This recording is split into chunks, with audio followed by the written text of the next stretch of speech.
So Boris Johnson's government hit a bit of a brick wall this week when EU negotiators rejected a British request for a migration pact. The envisioned agreement would allow the UK government to return asylum seekers to other European countries. So when the Brexit transition period ends on the 31st of December, Boris Johnson's government will lose the right to transfer refugees and migrants back to the EU country in which they arrived. This is also a major part of the Dublin Regulation on Asylum. Now, the British government want to replicate the European system, but outside the EU. The right-wingers in the Home Office have complained in the past that the EU rules are rigid, inflexible, and abused by migrants and activist lawyers. Unfortunately for Boris Johnson, EU member states have ruled out such a plan to copy the system once the UK leaves the European Union. Both sides are continuing their negotiations, but tensions between the UK and France are rising following the loss of life of a Sudanese teenager who attempted to cross the channel in a dinghy. What the British wanted was to allow the UK the permission to return all third country nationals and stateless persons who entered its territory without correct documentation back to the EU country they had originally travelled through to reach Britain.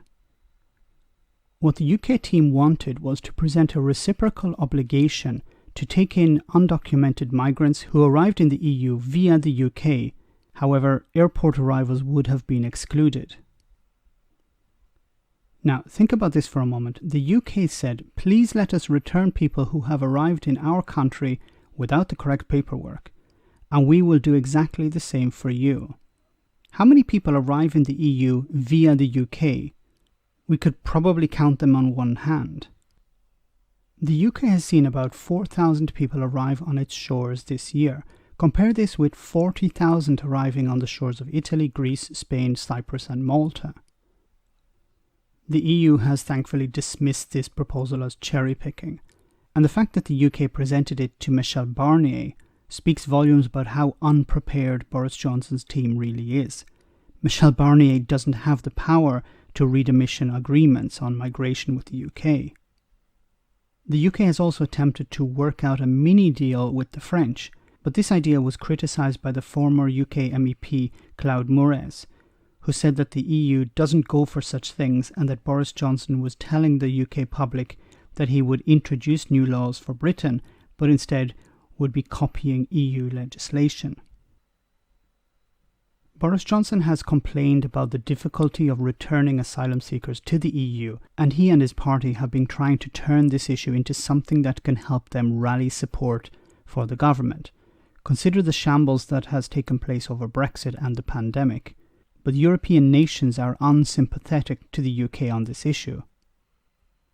Consider the fact that in 2019, Germany registered 142,450 applications for asylum, France 119,915 and Greece 74,905. This was according to the European Asylum Support Office. Now, in the same year, the UK recorded just 44,250 asylum requests. The Tories are attempting to pick parts of EU legislation, copy and paste it into their own, and stamp a Union Jack on it. Why? Well, because they're too lazy to actually do the heavy lifting of creating legislation from scratch. They also know that if they paint the same rules and laws with a dab of red, white and blue, their Brexiteer supporters won't really know the difference. Brexit has always been about selling the public something that doesn't exist in reality and hoping for the best. It has truly entered religious territory at this stage. Let me know in the comment section, guys, what you think. As always, your comments are greatly appreciated. Thanks a lot.